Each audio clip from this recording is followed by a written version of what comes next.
ब्रह्मसूत्र ब्रह्मसूत्र ग्रंथ में page number 615 और 615 पेज के ऊपर से 5 नंबर की पंक्ति है। 2 शब्द छोड़कर आया है आगे। अपीच स्मृति ही एषा यत् स्वप्न दर्शनम उपलब्धि ही तो जागृत दर्शनम। ठीक है, इत्यादि।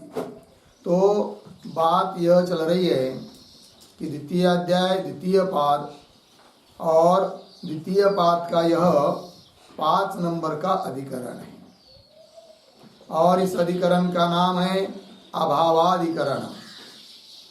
और इस अधिकरण का विचार विषय है कि विज्ञान मात्र अस्तित्ववादी जो योगाचार नाम का बौद्ध उनका सिद्धांत, तो उनका सिद्धांत क्या है कि विज्ञान से अतिरिक्त और कोई पदार्थ बाह्य पदार्थ है ही नहीं, ये वो कहता है। और उसका खंडन करने के लिए ही अधिकरण आया है। तो सिद्धांतियों ने बहुत युक्तियों के द्वारा उस सिद्धांत का निराकरण कर दिया और बाह्य अर्थ की सिद्धि कर दी। और उसने जो कहा था कि जिस प्रकार स्वप्न प्रत्यय स्वप्न ज्ञान वहाँ पर केवल प्रत्यय ज्ञान है और उस ज्ञान का विषय जो अर्थ वो है नहीं, उसी प्रकार जागृत का भी ज्ञान है, ज्ञानत्व दोनों में समान है। अतः जागृत कालीन जो ज्ञान हो रहा है उस ज्ञान के भी विषय कोई घटादि पदार्थ है ही नहीं, केवल विज्ञान मात्र है, ज्ञान मात्र है, ये उसका सिद्धांत। और उसने बाह्य पदार्थ की असिद्धि के लिए दृष्टांत दिया था स्वप्न का, किंतु उस स्वप्न के दृष्टांत से बाह्य अर्थ का अपलाप नहीं हो सकता है, इस बात को बता दिया ऊपर। तो बाह्य अर्थ मानना ही पड़ता है, क्योंकि स्वप्न में और जागृत प्रत्यय में वैधर्य में बहुत अंतर है। स्वप्न पदार्थ का स्वप्न प्रत्ययों का बाद होता है, जागृत प्रत्ययों का बाद नहीं होता है।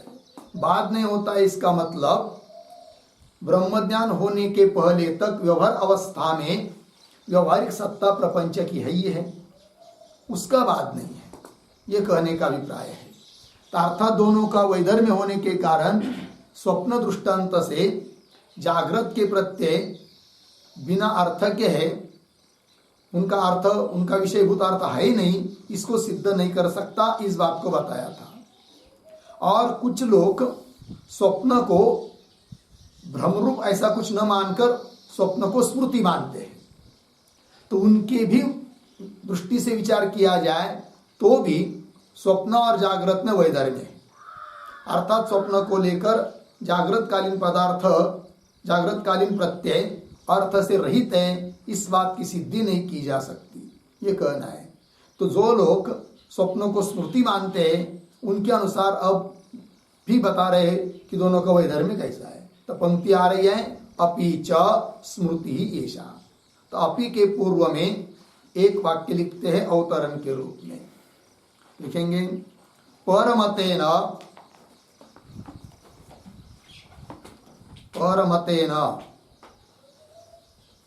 स्वप्नस्य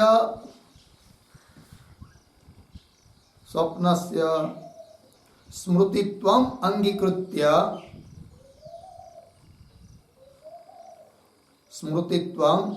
अंगीकृत्य आह अपि च इति।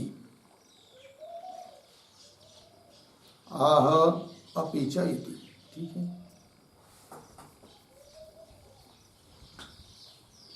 तो परमतेन, और कोई लोग दूसरे कि स्वप्नों को स्मृति मानते हैं, तो थोड़ी देर के लिए स्वप्नों को स्मृति भी मान लेंगे, तो उसका अंगीकार करके भी बौद्ध स्वप्न के दृष्टांत से जागृत प्रत्यय अर्थ के बिना है ये सिद्ध नहीं कर सकता।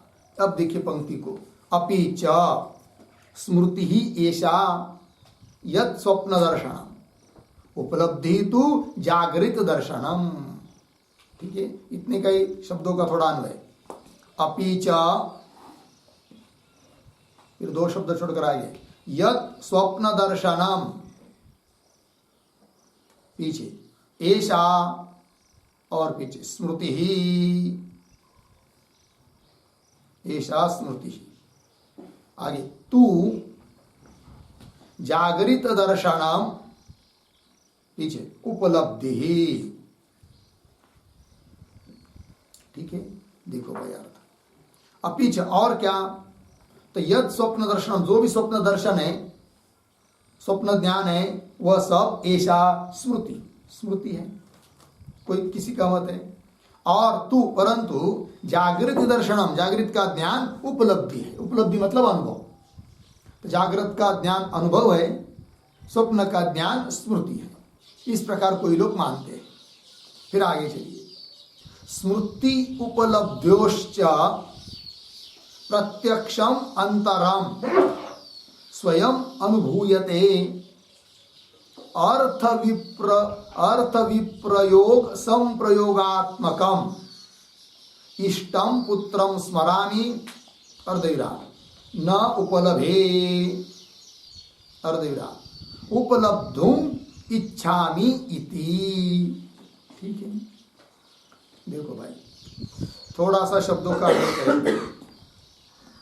तो बीच में आया है इष्टम पुत्रम स्मरामि, न आगे सर न उपलभे उपलब्धुम इच्छामि इति, पूरा लिया। फिर शुरू से आइए, इति स्मृति उपलब्ध्यो च, दो तीन शब्द छोड़कर आगे, अर्थ विप्रयोग संप्रयोगात्मकम, पीछे प्रत्यक्षम अंतरम अनुभूयते। ठीक है, देखो भाई अर्थ। तो पीछे के पंक्ति में ये बात तो बता दी कि स्वप्न जो है वह स्मृति और जागृत है वह अनुभव, और दोनों में बहुत अंतर है। और बहुत अंतर है अर्थात वैधर्म्य है, और वैधर्म्य होने के कारण स्वप्न दृष्टांत से बुद्ध जागृत में जो प्रत्यय वो अर्थ के बिना है, इस बात की सिद्धि कर नहीं सकता। तो कैसा क्या वैधर्म्य है, स्वप्न और जागृत में एक एक बात को बता रहे हैं। तो पंक्ति देखिए, इष्टम पुत्रम स्मरामि, कोई कहता है कि मैं मेरे इष्ट पुत्र का स्मरण कर रहा हूं, किंतु न उपलब्धे, उपलब्ध नहीं कर रहा हूं, अनुभव नहीं कर रहा हूं, क्योंकि वो जो पुत्र है यहाँ नहीं है, कहीं विदेश में चाहे मर गया है। तो वो व्यक्ति कहता है कि मैं मेरे इष्ट पुत्र का स्मरण कर रहा हूं, किंतु न उपलब्धे, उपलब्ध नहीं कर रहा हूं, अनुभव नहीं कर रहा हूं, किंतु उपलब्धुम इच्छामि, अनुभव करना चाहता हूं, प्रत्यक्ष देखना चाहता हूं, ऐसी मेरी इच्छा है। उपलब्धुम इच्छामि इति, इस प्रकार से। तो दो बात हुई यहाँ पर, स्मृति और अनुभव। तो स्मृति में क्या है, स्मरामि, विषय दूर है, और न उपलब्ध, उपलब्ध नहीं कर रहा हूं, मतलब उपलब्धि अलग है, अनुभव अलग है, और स्मृति अलग है, दोनों में विषमता है, अंतर है। उपलब्धुम इच्छामि इति, इस प्रकार से स्मृति उपलब्ध्यो हो च, स्मृति और उपलब्धि इन दोनों में क्या जी, क्या अंतर है, क्या भेद है, अर्थ विप्रयोग संप्रयोगात्मकम प्रत्यक्षम अंतरम स्वयं अनुभूयते। तो प्रत्यक्षम अंतरम, अंतरम शब्द का अर्थ लिखिए भेदम, प्रत्यक्ष भेद का स्वतः अनुभव किया जाता है। क्या भेद है इन दोनों में, स्मृति और अनुभव में, तो दिया है पंक्ति में ही, अर्थ विप्रयोग संप्रयोगात्मकम, स्मृति में अर्थ का विप्रयोग है और अनुभव में अर्थ का संप्रयोग है, सानिध्य है। तो ये जो लिखा है अर्थ विप्रयोग संयोग संप्रयोगात्मकम, उस पर एक टिप्पणी लिखते हैं, लिखेंगे असंबंध, असंबंध अवर्तमानः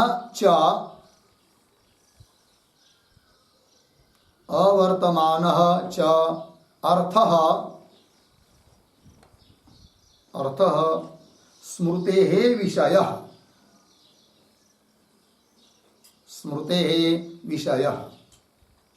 इति कदाचित् स्मृतेः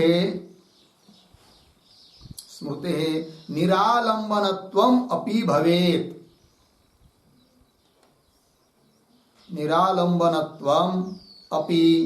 भवेत्। अर्धविराम। न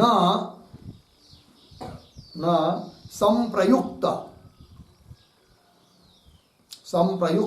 वर्तमानार्थ मात्रग्राहिण्याः वर्तमान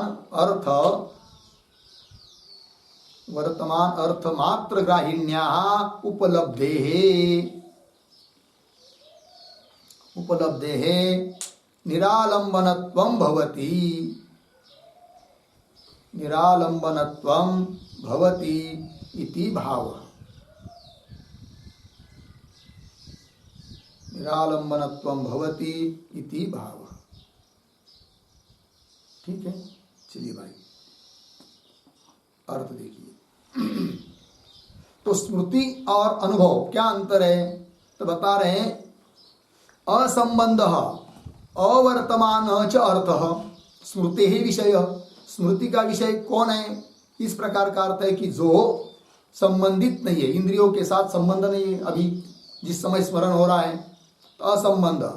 और दूसरी बात अवर्तमान, वर्तमान काल में नहीं हो सकता है बीत चुका हो, नष्ट हो चुका हो, ऐसे अर्थ की भी स्मृति हो जाती है। ठीक, अतः असंबंध अवर्तमान च अर्थ स्मृति है विषय, यह स्मृति का विषय है। इसलिए इति कदाचित स्मृति निरालंबनत्वम अपि भवेत्। कदाचित स्मृति में क्या निरालंबनत्व भी हो सकता है। स्वप्न को भी स्मृति मानते हैं लोग, तो हो सकता है फिर स्वप्न में और स्मृति में निरालंबनत्व, आलंबन रहितत्व, अर्थात विषय सामने नहीं है, ये हो सकता है क्योंकि वासना से स्मृति होती है, वासना से ही स्वप्न पड़ता है ये बात। तो कदाचित स्मृते निरालंबनत्वम अपि भवेत्, किंतु न कान्वय अंतिम भवति के साथ आएगा। तो आगे देखिए, न संप्रयुक्त वर्तमान अर्थ मात्र ग्राहिण्याः उपलब्धे इसका विशेषण है पीछे वाला। कैसी उपलब्धि? उपलब्धि मतलब अनुभव। कैसा? तो संप्रयुक्त अर्थ के साथ इंद्रियों का सन्निकर्ष है, संप्रयुक्त, और वर्तमान काल में घट सामने है, तो वर्तमान मात्र ग्राहिण्याः ऐसे अर्थ का ग्रहण करने वाली जो उपलब्धि अनुभव, उसमें निरालंबनत्वम न भवति, निराश्रयत्व निर्विषयत्व नहीं हो सकता है, ये बात। तो दो बात अलग अलग हुई। स्मृति निरालंबन हो सकती है, निर्विषय हो सकती है, सामने विषय नहीं है विषय के बिना, और किंतु उपलब्धि जो होती है वह तो जरूर उसका विषय सामने रहता ही है, ये बात। उपलब्ध है निरालंबनत्व न भवति इति भावः, लग गया। अर्थात दोनों में क्या हुआ? अंतर हुआ। किस किस में? स्मृति और अनुभव में। और स्वप्न को भी वो स्मृति मानते, अर्थात दोनों में क्या हुआ? बहुत भेद हुआ, अंतर हुआ, वही दे रहे हैं। स्मृति उपलब्ध्योश्च अर्थ विप्रयोग संप्रयोगात्मकम प्रत्यक्षम अंतरम स्वयं अनुभूयते, स्वतः उसका अनुभव किया जाता है। ठीक, आगे चलिए।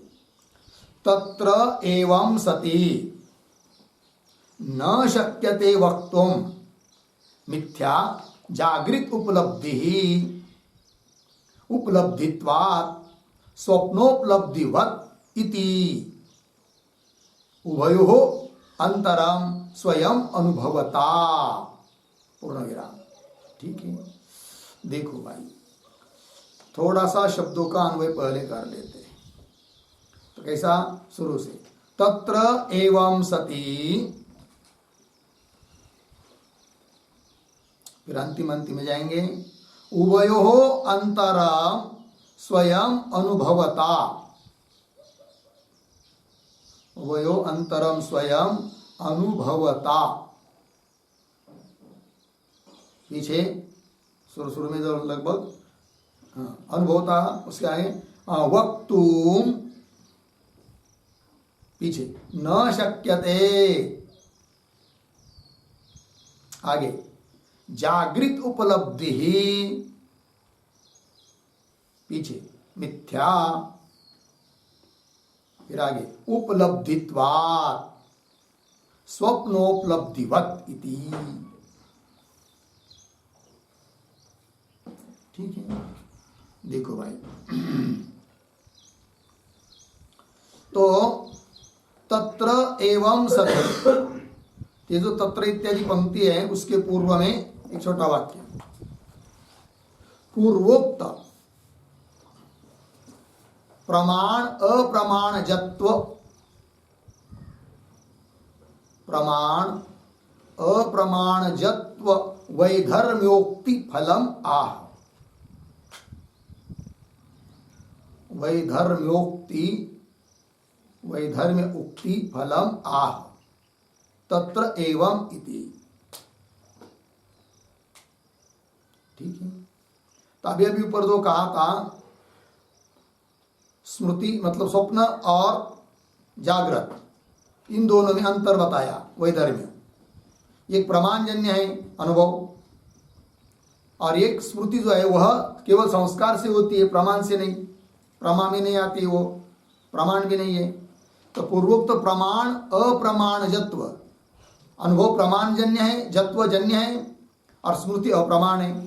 तो प्रमाण अप्रमाणजत्व वैधर्म्य जो उक्ति बताइए वो पर, उसका फल अब बता रहे क्या है।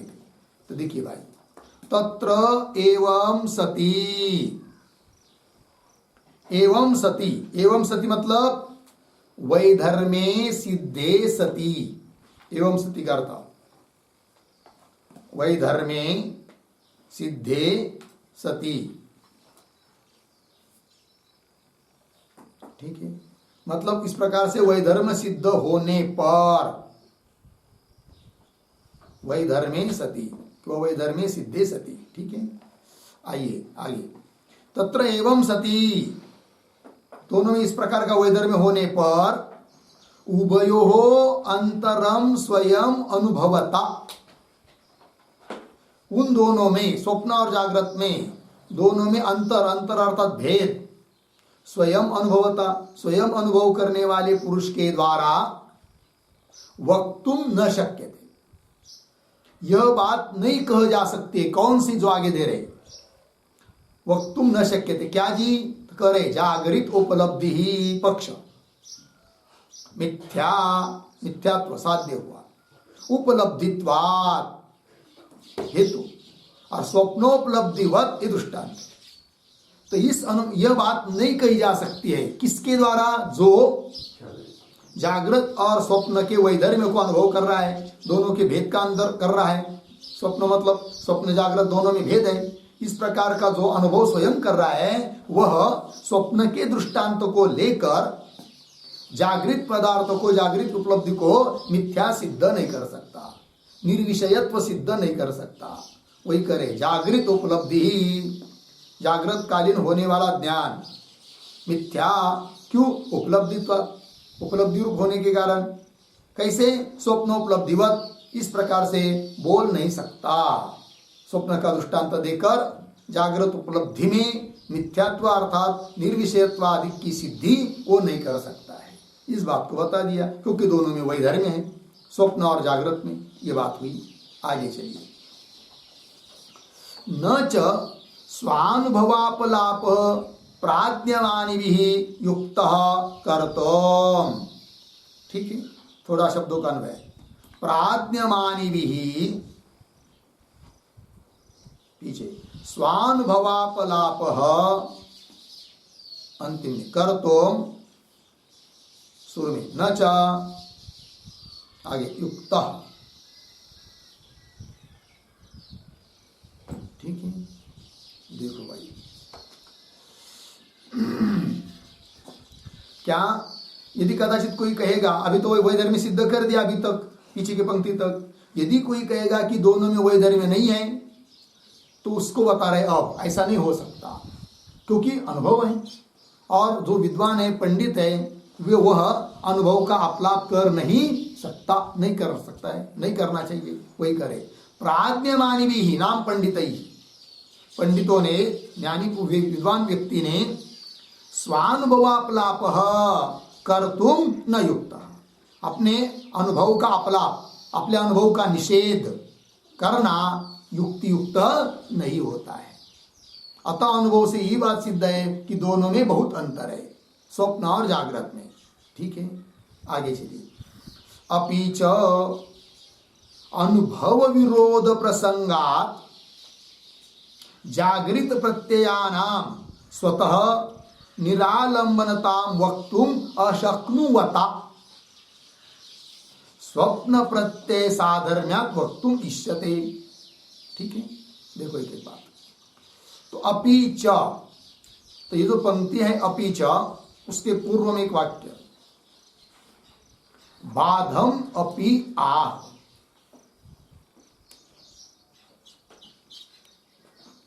बाधम अपि आह अपि च इति। ठीक है, बाद को भी बताया जा रहा है। तो देखो भाई, अपि च अनुभव विरोध प्रसंगात जागृत प्रत्ययानाम स्वतः निरालंबनताम वक्तुम अशक्नुवता।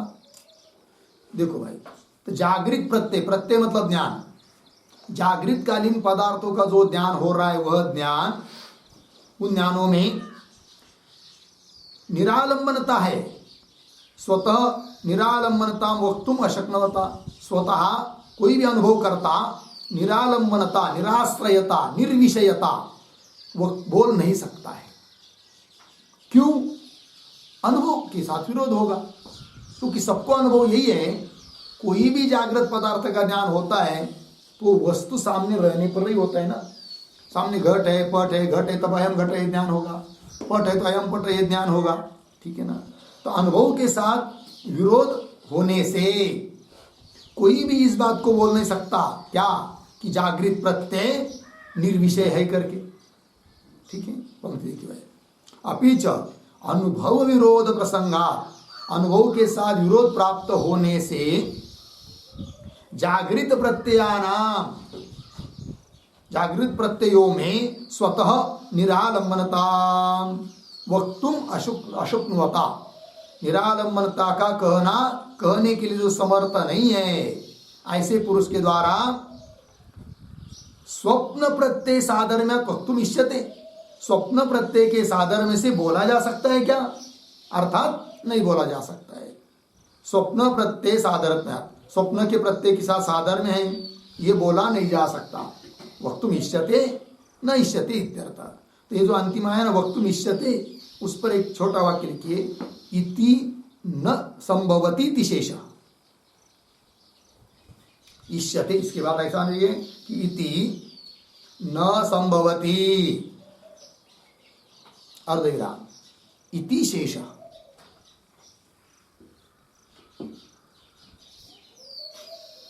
इति न संभवती अर्धविराम इति शेष, ये शेष है, मतलब ऐसा हो नहीं सकता। ठीक है, ये बात। तो इस पंक्ति में ये जो आया है ना, स्वतः निरालंबनताम वक्तुम अशक्नुवता इत्यादि, उसके आधार पर एक टिप्पणी लिख लेते हम लोग।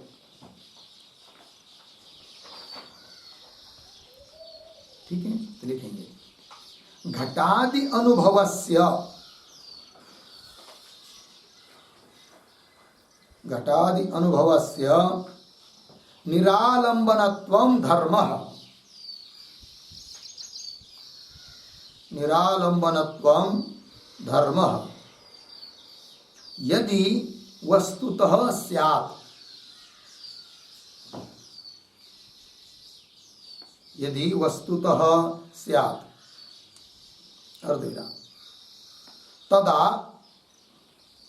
दृष्टांत आग्रहेण किम, दृष्टांत आग्रहेन किम प्रश्न चिन्ह अर्धविराम प्रत्यक्षतः अपि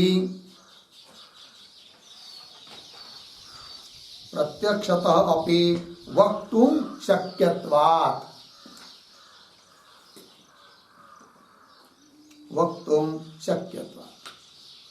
अर्धविराम न हि वन्येः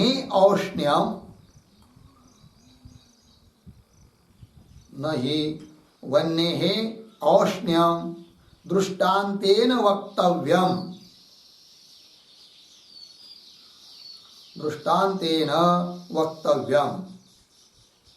पूर्णविराम यदि वस्तुतः धर्म न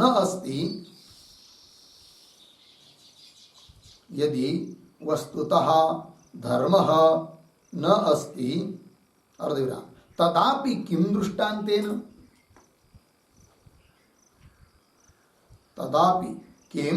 दृष्टान्तेन अर्धविराम बाधितस्य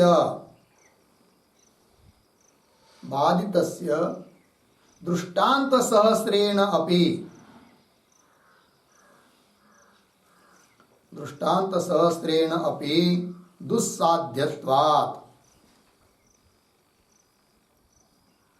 दुस्साध्यत्वात् पूर्णविराम अतः स्वतः निरालंबनत्व उक्तौ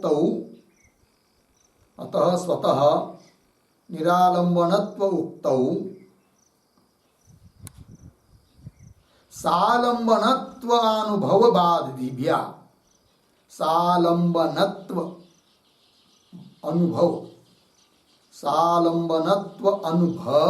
बाध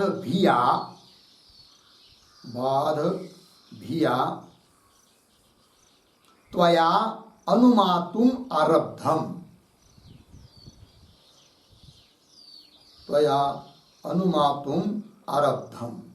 अर्धविराम तथापि बाधः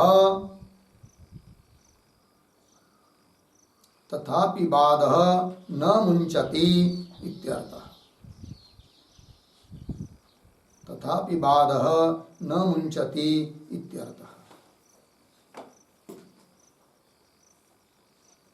ठीक है।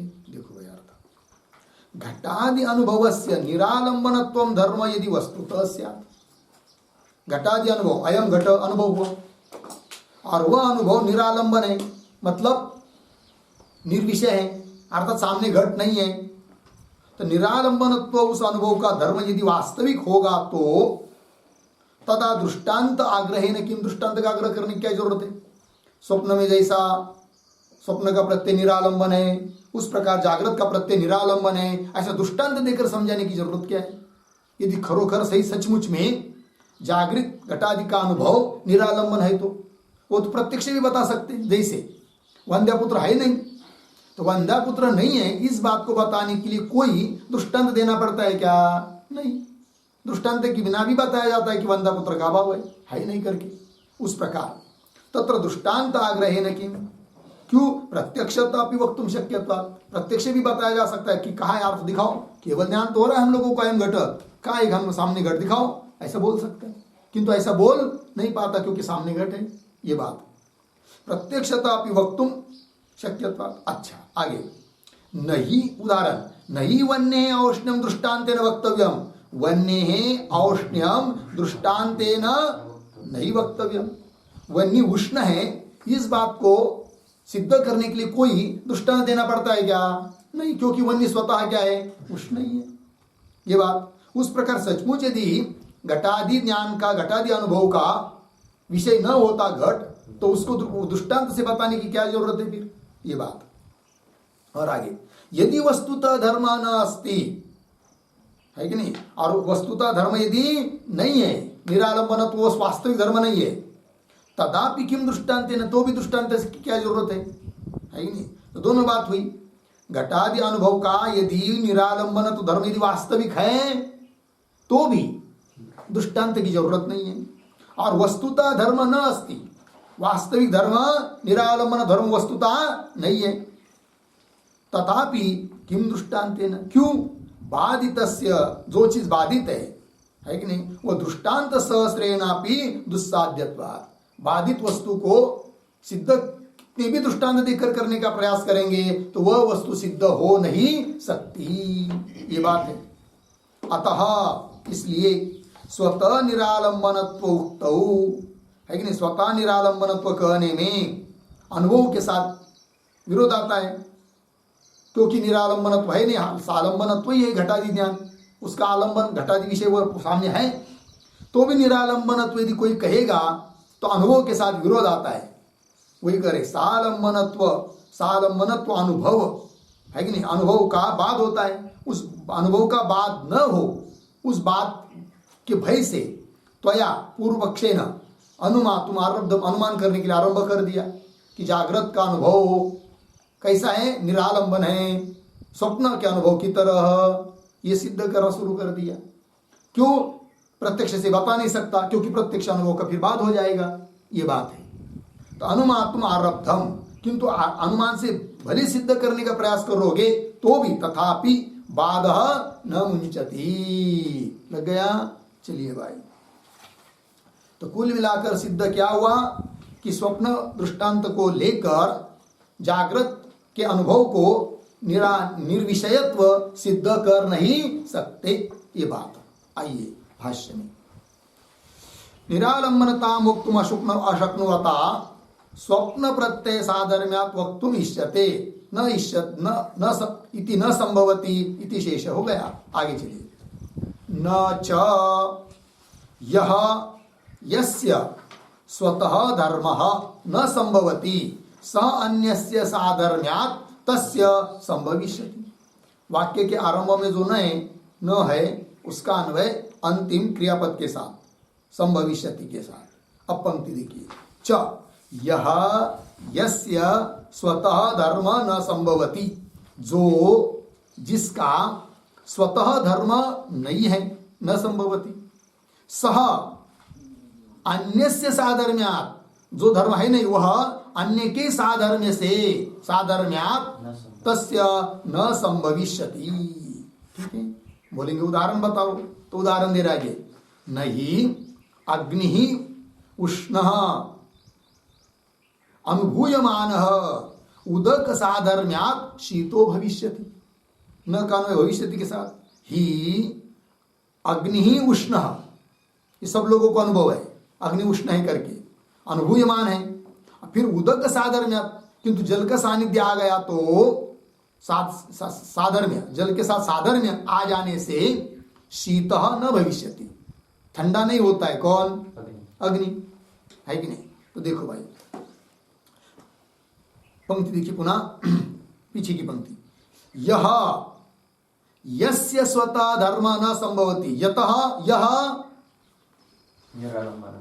नहीं, यह दृष्टांत में घटेंगे पहले,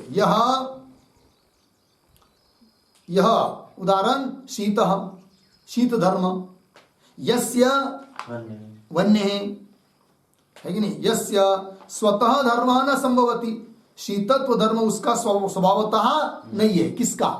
अग्नि का धर्म न संभवति, सह शीतत्व धर्म अन्यस्य साधर्म्यात्, अन्यस्य उदकस्य साधर्म्यात् तस्य वन्य है न संभविष्यति, नहीं होता है।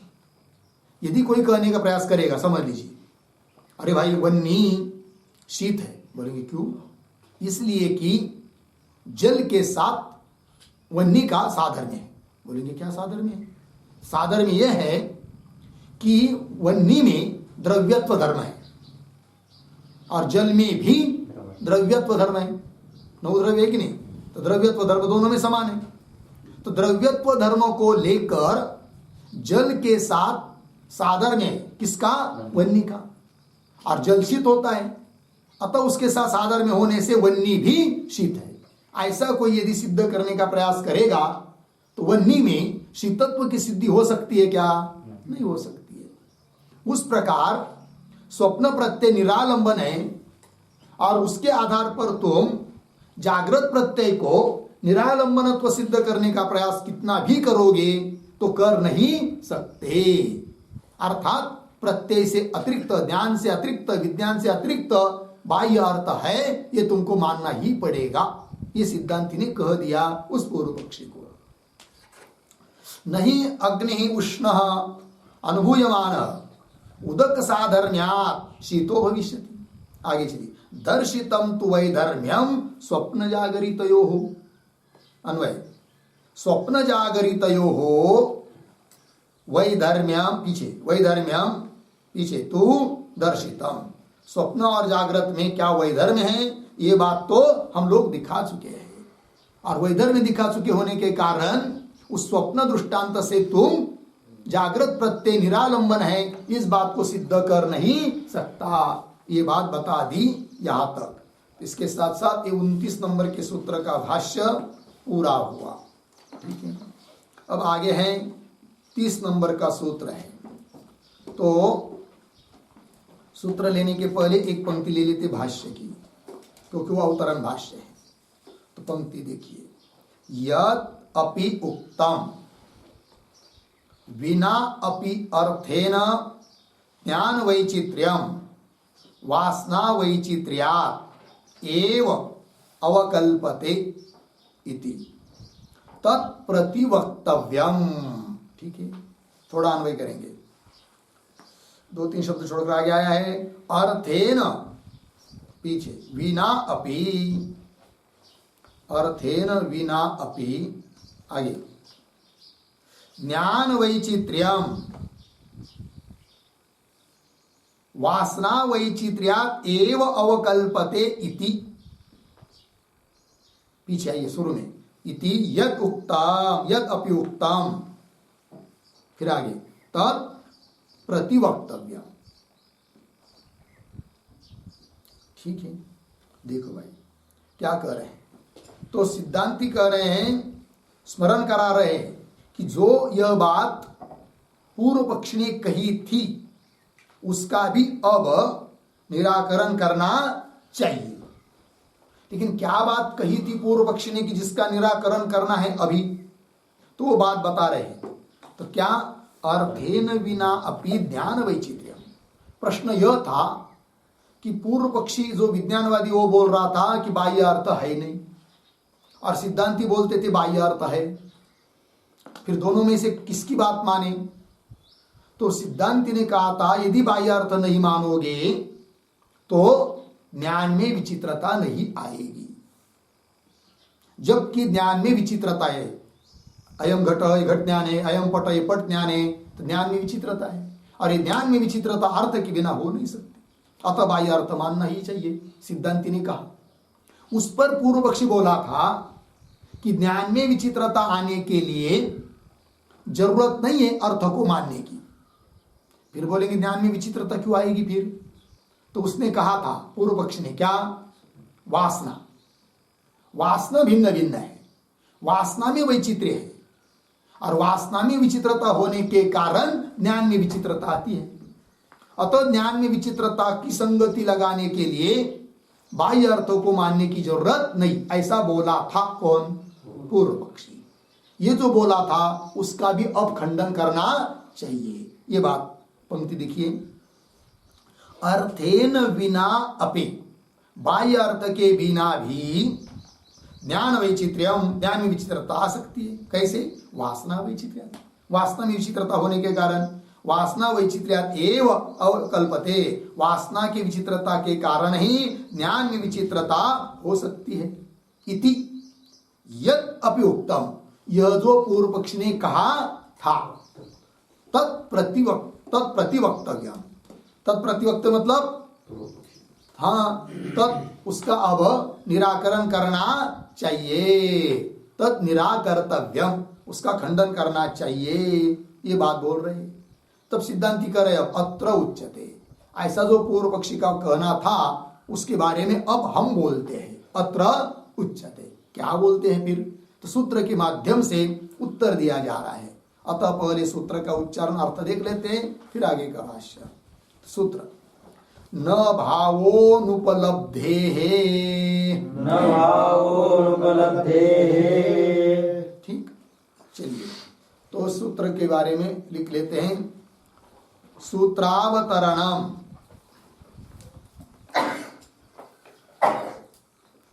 सूत्रावतरणम बराबर ननु ननु बाह्यार्थेन विना अपि, बाह्यार्थेन विना अपि वासना वैचित्र्यात्, वासना वैचित्र्यात् ज्ञान वैचित्र्यं संभवति।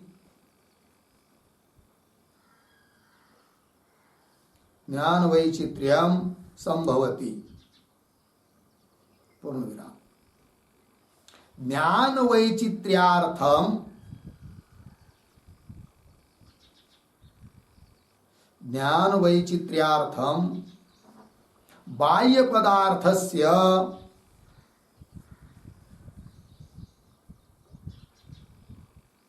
बाह्य पदार्थस्य आवश्यक नास्ति आवश्यकता,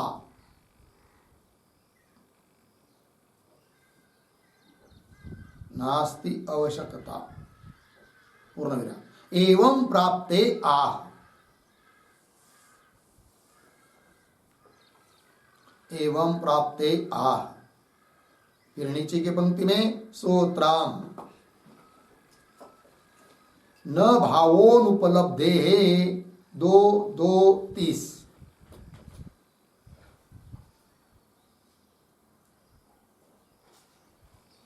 नीचे पदच्छेद न भावः अनुपलब्धेः, फिर नीचे पदार्थोक्ति अनुपलब्धेः प्रतीक, अनुपलब्धेः बराबर त्वत्पक्षे, त्वत्पक्षे कौंस में लिखिए बौद्ध पक्षे, बौद्ध पक्षे कौंस बन बाह्यार्थानां,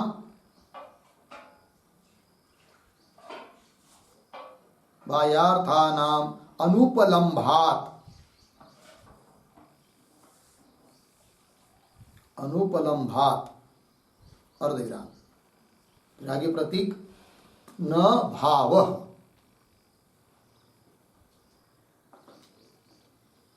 न भावः बराबर वासनानां भावः, वासनानां भावः बराबर सत्ता उत्पत्ति ही वा, सत्ता उत्पत्ति ही वा न संभवति, न संभवति पूर्ण विराम। यतो ही बाह्यार्थानुभवस्य, बाह्यार्थानुभवस्य वासनां प्रति कारणत्वात्, वासनां प्रति कारणत्वात् अर्धविराम। कारणाभावे कार्याभावः,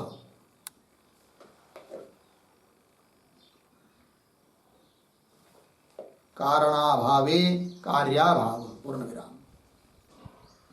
नीचे की पंक्ति में करेगा पढ़कर अपि च वासनां विना अपि, अपि च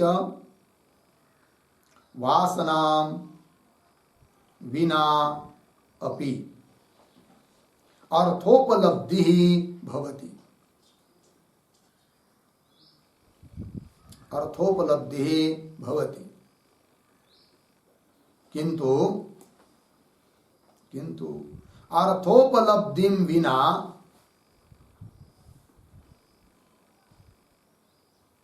अर्थोपलब्धिं विना वासना न भवति। वासना न भवति पूर्णविराम इति अन्वय व्यतिरेकाभ्याम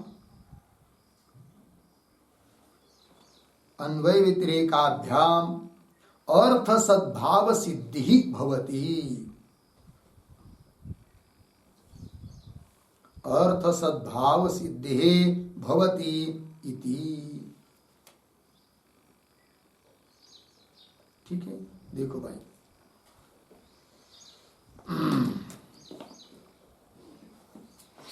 सूत्रावतरण लिख रहे हैं कि ननु बाह्यार्थेन विना अपि, बाह्यार्थ के बिना भी वासना वैचित्र्य ज्ञान वैचित्र्य संभवती। पूर्व पक्षी ने कहा कि वासना की विचित्रता के कारण ज्ञान में विचित्रता हो सकती है। ज्ञान वैचित्र्यार्थम, ज्ञान में विचित्रता सिद्ध करने के लिए बाह्य पदार्थ से नास्ति, आवश्यकता नहीं है। ऐसा जब पूर्व पक्षी बोलता है, प्राप्त होता है, तब उसके लिए उत्तर देने के लिए सूत्र आया न भाव अनुपलब्धे। पदार्थोक्ति में लिख रहे हैं अनुपलब्धे है। सिद्धांति बोल रहे आप क्या जी, क्या अनुपलब्धे, उसका अर्थ कर रहे त्वत्पक्षे। सिद्धांति करे हे पूर्व पक्षी, तुम्हारे पक्ष में बौद्ध मत में बाह्यार्थानाम अनुपलम्बा, क्योंकि बाह्यार्थ है ही नहीं, तो बाह्यार्थानाम अनुपलम्बा, उपलब्धि नहीं फिर उसकी। अनुपलम्बात, यदि उपलब्धि नहीं है तो, बाह्यार्थ की उपलब्धि नहीं है तो न भाव। न भाव अर्थात वासनानाम भाव, भाव शब्द का अर्थ सत्ता या उत्पत्ति, तो वासना की उत्पत्ति नहीं हो सकती। फिर जिस वासना के वैचित्र्य के कारण तुम ज्ञान में विचित्रता सिद्ध करना चाहते हो, वो वासना तो उत्पन्न होनी चाहिए, किंतु तुम्हारे मत में वासना ही उत्पन्न नहीं हो सकेगी, क्योंकि तुम्हारे मत में क्या नहीं है, बाह्य पदार्थ है नहीं है, तो बाह्य पदार्थ का अनुभव भी नहीं। फिर ये बात तो सत्ता उत्पत्ति वा न संभवती, यतो ही क्यों बाह्यार्थानुभवस्य वासना प्रति कारणत्वात्। बाह्यार्थानुभव जो है वह वासना के प्रति क्या है, कारण है। और एक सिद्धांत है, कारण नहीं रहेगा तो कार्य नहीं होता है, कारणाभावे कार्याभाव। तो बाह्यार्थ का अनुभव यदि नहीं मानोगे तो वासना ही उत्पन्न नहीं होगी, और वासना उत्पन्न नहीं होगी तो वासना के बल पर ज्ञान का वैचित्र्य सिद्ध नहीं कर सकोगे। और जबकि ज्ञान में वैचित्र्य है, अब ज्ञान में वैचित्र्य क्यों है फिर बताओ, तुम तो बता नहीं सके, जाकर बाह्य पदार्थ मानना ही पड़ेगा, ये कह दिया। आगे अपीच वासनाम विना अपि अर्थोपलब्धि भवति। वासना के बिना भी अर्थ की तो उपलब्धि हो जाती है, बाह्य घटाधिकों की, वासना की जरूरत नहीं उसके लिए, अर्थोपलब्धि भवति। किंतु अर्थोपलब्धि बिना वासना न भवति, किंतु अर्थ की उपलब्धि नहीं रहेगी तो वासना नहीं हो सकती है। ठीक है ना, देखो भाई, अर्थोपलब्धि बिना वासना न भवति इति अन्वय व्यतिरेकाभ्याम। ये जो अन्वय व्यतिरेक है उसके द्वारा सिद्ध क्या होता है, अर्थ सद्भाव सिद्धि, अर्थ की सिद्धि होती है, अर्थ सद्भाव सिद्धि भवति इति। ये हो गया भाई, ठीक है। चलिए, इस सूत्र का अर्थ हुआ। अब इस सूत्र के भाष्य का विचार करेंगे। अत्र उच्यते, मिला पंक्ति, न भाव वासनानाम उपपद्यते त्वत्पक्षे अनुपलब्धेः बाह्यानाम अर्थानाम। ठीक है, अब अन्वय शब्दों का। अत्र उच्यते, इसके बाद वासनानाम पीछे भाव, पीछे न, आगे उपपद्यते।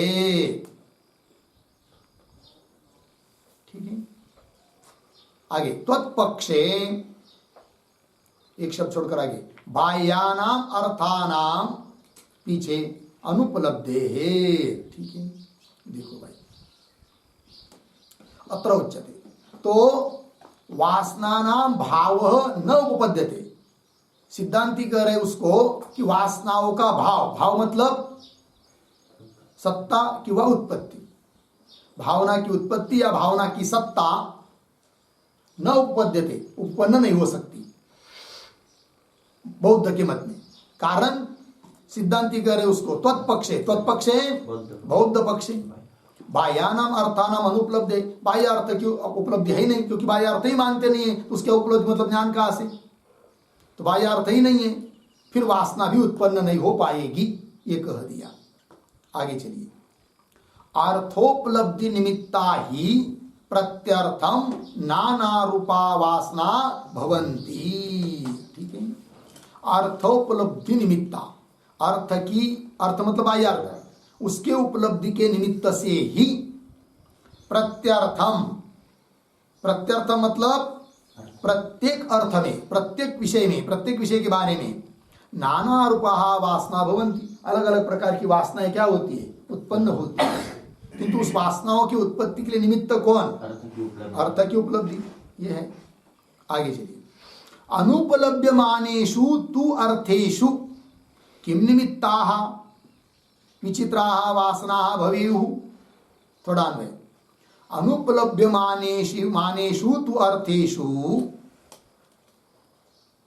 एक शब्द छोड़कर आगे, विचित्राः वासनाः पीछे, किम निमित्ताः भवेयुः। ठीक है, अनुपलभ्यमानेषु तु अर्थेषु, यदि अर्थ उपलब्ध नहीं है तो विचित्र वासना, विचित्र ऐसी वासनाएं किम निमित्ता भवेयु, किस निमित्त से होगी, अर्थ ही उपलब्ध नहीं है तो अर्थात वासना होगी ही नहीं। विचित्र वासना किम निमित्ता भवेयु, लग गया। अच्छा, वो यदि कहेगा पूर्व पक्षी नहीं नहीं वासना अनादि है, तो वासना के कारण ज्ञान हो रहा है, और ज्ञान का कारण वासना हुई, वासना किससे, पीछे के ज्ञान से, पीछे का ज्ञान पीछे की वासना से, ऐसा हम मानेंगे तो भी नहीं कर पाएगा वो कह रहे अनादित्वे अपि अंध परंपरा न्यायेन अप्रतिष्ठा एव अनवस्था व्यवहार लोपिनी स्यात् न अभिप्राय सिद्धि। ठीक है, चलिए भाई, तो पहले थोड़ा अन्वय, अनादित्वे अपि अंध परंपरा न्यायेन, दो शब्द छोड़कर आगे, व्यवहार लोपिनी पीछे, अप्रतिष्ठा एव अनवस्था आगे, स्यात् न अभिप्राय सिद्धि। ठीक है, तो चलिए, तो ये जो पंक्ति है ना अनादित्व इत्यादि, उसके पूर्व में एक वाक्य लिख लेते पहले, ननु ननु बाह्यार्थानुपलब्धौ अपि, बाह्यार्थ अनुपलब्धौ अपि, बाह्यार्थ अनुपलब्धौ अपि पूर्व वासना बलात्, पूर्व वासना बलात् उत्तरोत्तर विज्ञान वैचित्र्यम,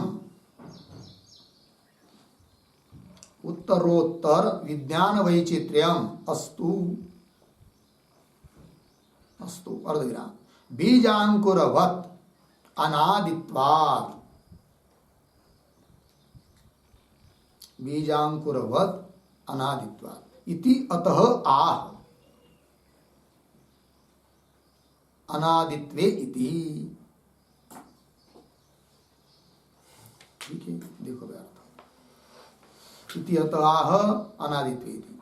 ननु बाह्यार्थ, पूर्व पक्षी कहेगा कि बाह्यार्थ उपलब्ध न होने पर भी अनुपलब्ध हो अपि पूर्व वासना बलात् उत्तर विज्ञान वैचित्र्यम, पूर्व वासना की बल से आगे वाले ज्ञान में विचित्रता मान लेंगे।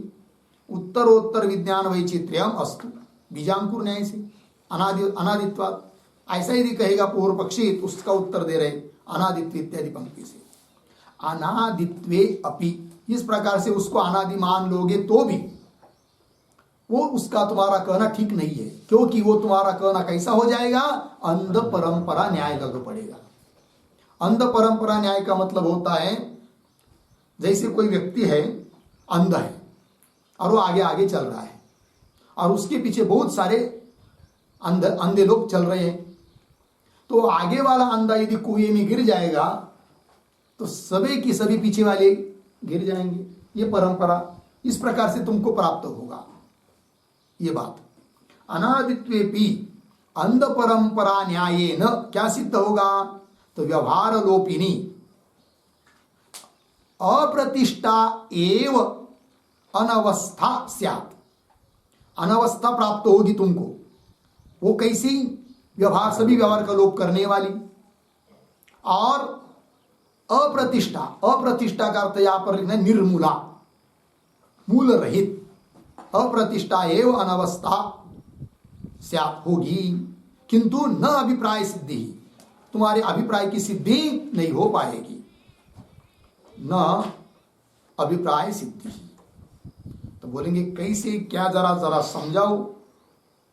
तो ये जो पंक्तियां ये अंतिम में न अभिप्राय सिद्धि, उसके आधार पर थोड़ी टिप्पणी लिखते हैं।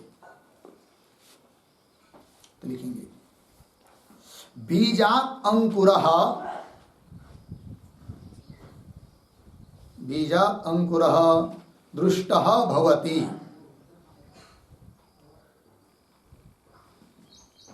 दृष्टः भवति पूर्णविराम। तेन तेन अदृष्टे अपि,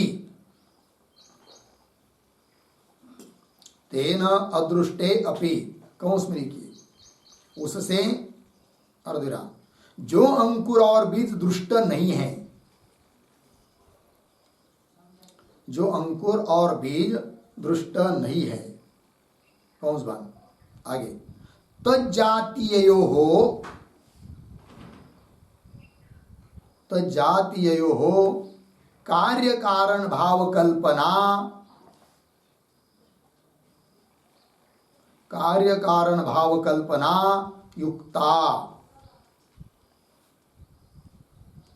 कार्य कारण भाव कल्पना युक्ता, कौन सी लिखिए, उनमें भी उसके समान ही, उसके समान ही कार्य कारण भाव की कल्पना, कार्य कारण भाव की कल्पना उचित है, कल्पना उचित है। कौन सी बात आगे, यह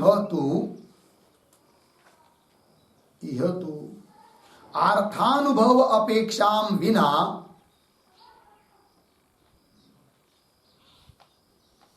अर्थानुभव अपेक्षाम विना वासनोत्पत्ति ही न संभवति,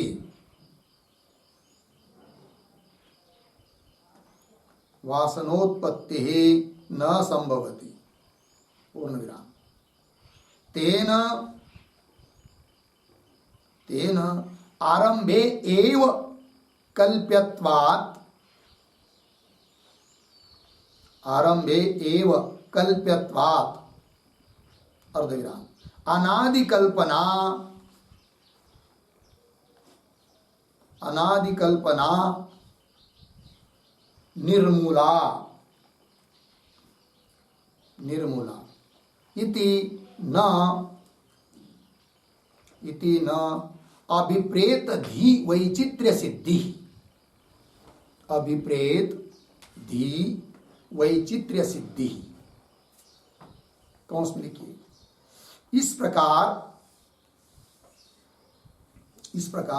इष्ट ज्ञान वैचित्र्य सिद्ध नहीं होगा, इष्ट ज्ञान वैचित्र्य सिद्ध नहीं होगा।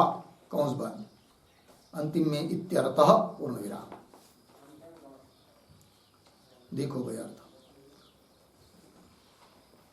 तो बीजात अंकुर दृष्ट भवति, बीज से अंकुर उत्पन्न होता है, बीज से अंकुर उत्पन्न होता है और अंकुर से बीज उत्पन्न होता है। ये कार्य कारण भाव देखने को मिलता है। बीजात अंकुर दृष्ट भवति तेन अदृष्टे अपि, कि जिन बीज और अंकुर में कार्य कारण भाव देखने को नहीं मिल रहा है वहां पर भी हम फिर अनुमान कर लेते, निर्णय कर लेते, क्योंकि एक जगह देखा हुआ है उसके आधार पर। तो अदृष्ट्यपि, उससे जो अंकुर और बीज दृष्ट नहीं है, तद जातीय हो, किंतु जिसमें देखा है उसी जाति वाला ये होने के कारण तद जातीय हो कार्य कारण भाव कल्पना युक्ता, उसमें जो देखने को नहीं मिल रहा है साक्षात अंकुर किससे उत्पन्न हुआ, किंतु अंकुर दिखाई दे रहा है, हम लोग निश्चय कर सकते हैं कि जरूर इसका मूल कौन है, बीज। तो कार्य कारण भाव कल्पना युक्ता, ठीक है, तो उनमें भी उसके समान कार्य कारण भाव की कल्पना करना उचित है जो देखने को नहीं मिलते। यह तो, किंतु यहां पर वर्तमान प्रसंग में तो यह तो अर्थानुभव अपेक्षाम विना वासनोत्पत्ति न संभवती, वासना की उत्पत्ति तब संभव हो सकती है जब अर्थ का अनुभव रहेगा, और अर्थ के अनुभव की अपेक्षा किए बिना, अपेक्षा बिना वासनोत्पत्ति न संभवती, वासना की उत्पत्ति नहीं होगी। और जब वासना की उत्पत्ति नहीं होगी तो सबसे पहले तुम क्या कर रहे हो, अर्थ को नहीं मान रहे हो, सिद्धांती बोल रहे पूर्व पक्षी को, अर्थ को मानते नहीं हो, और अर्थ के बिना वासना की कल्पना कर रहे हो, और वासना की कल्पना कर रहे हो, है कि नहीं, तो फिर उस वासना की कल्पना को अनादि कैसा कह पाओगे, ये बात। यह तो अर्थानुभव अपेक्षा विना वासनोत्पत्ति न संभवती, तेन आरंभेव कल्पित्वा, आरंभ में ही तुम्हारी कल्पना है वासना की, इसलिए अनादि कल्पना निर्मूला, अनादि कल्पना उसमें कर नहीं सकते। इति, ऐसा होने से न अभिप्रेत धी वैचित्र्य सिद्धि, इसलिए अभिप्रेत धी वैचित्र्य मतलब इष्ट जो तुमको ज्ञान का वैचित्र्य सिद्ध करना है वह सिद्ध नहीं होगा उस प्रकार की वासना से, क्योंकि वासना के लिए तुम मानते नहीं कारण कौन, अर्थ का अनुभव, तो वासना कोई कल्पित है तो कल्पना कर रहे पहले, तो उसमें अनादि कल्पना नहीं कर पाओगे, ये बात। आइए फिर पंक्ति, अनादित्वे अपि अंध परंपरा न्यायेन व्यवहार लोपिनी अप्रतिष्ठा अनवस्था स्यात् न अभिप्राय सिद्धि। हो गया इतना, आगे चलिए। यौ अपि अन्वय व्यतिरेकौ अर्थापलोपिना उपन्यस्तौ वासना निमित्तम एव इदं ज्ञान जातम न अर्थ निमित्तम इति तौ अपि एवं सति प्रत्युक्तौ द्रष्टव्यौ। ठीक है, यहां तक थोड़ा सा शब्दों का अन्वय करना है, 2-3 शब्द छोड़कर आगे। वासना निमित्तम एव इदम ज्ञान जातम न अर्थ निमित्तम इति, फिर पीछे आइए, इति अर्था क्या है, अर्थापलापिना, मिला शब्द अर्थापलापिना, पीछे यौ अपि अन्वय व्यतिरेकौ, आगे उपन्यस्तौ,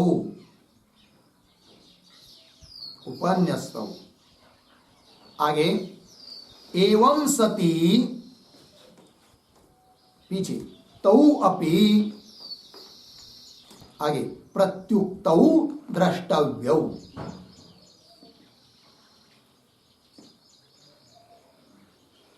ठीक है, देखो भाई अर्थ, तो वासना निमित्तम एव इदम ज्ञान जातम, ज्ञान जातम ज्ञान समूह, जितना भी ज्ञान समूह उत्पन्न होता है वह वासना के निमित्त से है, तो वासना निमित्तम एव इदम ज्ञान जातम न अर्थ निमित्तम, अर्थ के निमित्त से नहीं है, न अर्थ निमित्तम इति, इस प्रकार से, मतलब वासना है तो ज्ञान में वैचित्र्य है, और वासना नहीं है तो ज्ञान में विचित्रता नहीं है।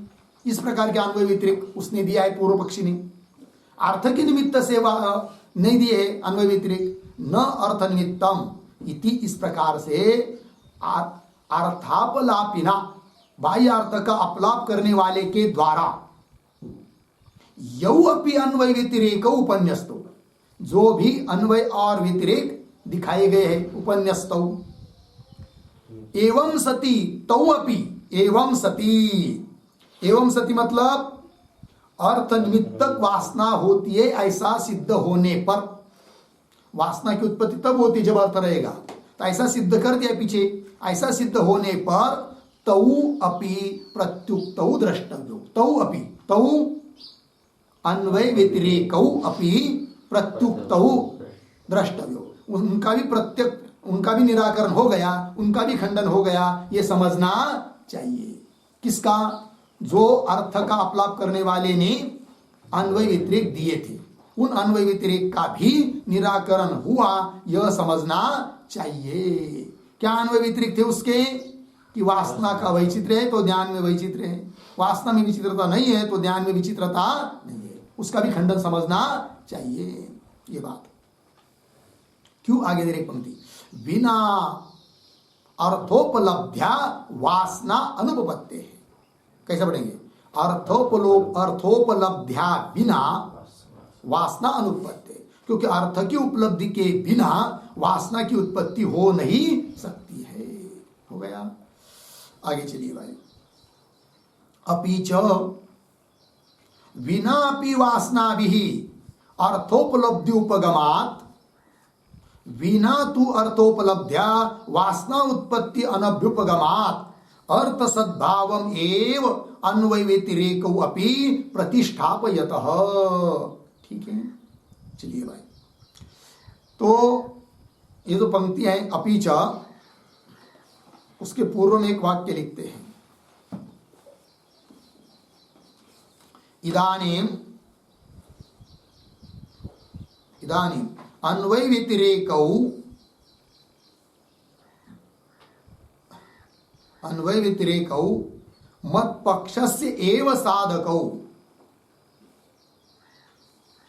मत पक्षस्य एव साधकौ इति आह अपीच इति। ठीक है, इस समय अन्वय और व्यतिरेक मेरे पक्ष को ही सिद्ध करने वाले हैं, इस बात को बोल रहे हैं अपीच इत्यादि पंक्ति से। ठीक है, तो पंक्ति देखिए, थोड़ा सा अन्वय करते, अपीच से लेकर प्रतिष्ठापयत तक जितने पंक्ति पढ़ाऊं उतना। अपीच, दो शब्द छोड़कर आगे, वासना भी पीछे, बिना अपि आगे, अर्थोपलब्धि उपगमात,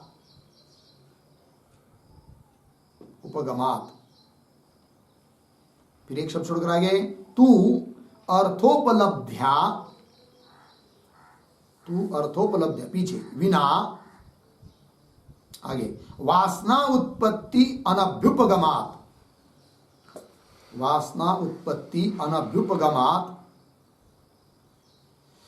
दो शब्द छोड़कर आगे, अन्वय व्यतिरेकौ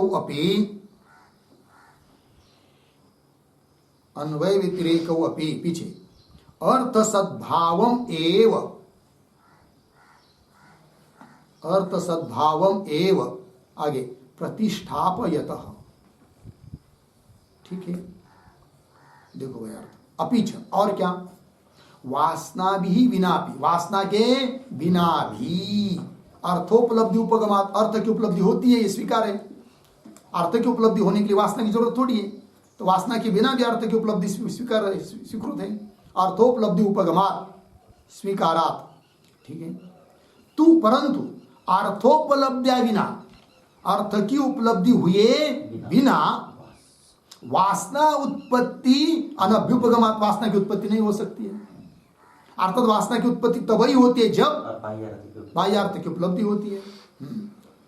तो वही कह रहे हैं, अर्थोपलब्ध्या बिना वासना उत्पत्ति अनभ्युपगमात, उत्पत्ति न होने से अन्वय व्यतिरेकौ अपि, या अन्वय व्यतिरेक भी अर्थ सद्भावम एव प्रतिष्ठापयत, अर्थ सद्भाव, बाह्यार्थ का सद्भाव, बाह्यार्थ की सिद्धि ही करते हैं। कौन? अन्वय व्यतिरेक। कैसे अन्वय व्यतिरेक भाई? ये जो अन्वय व्यतिरेक ऐसा आया है ना, उस पर एक वाक्य लिखिए, कैसे अन्वय व्यतिरेक बताइए। बाह्य वस्तु उपलब्धि सत्वे, बाह्य वस्तु उपलब्धि सत्वे वासनाः जायन्ते, वासनाः जायन्ते इति एषः अन्वयः अस्ति, इति एषः अन्वयः अस्ति। ठीक, पूर्ण विराम। आगे, बाह्य पदार्थाभावे बाह्य पदार्था भावे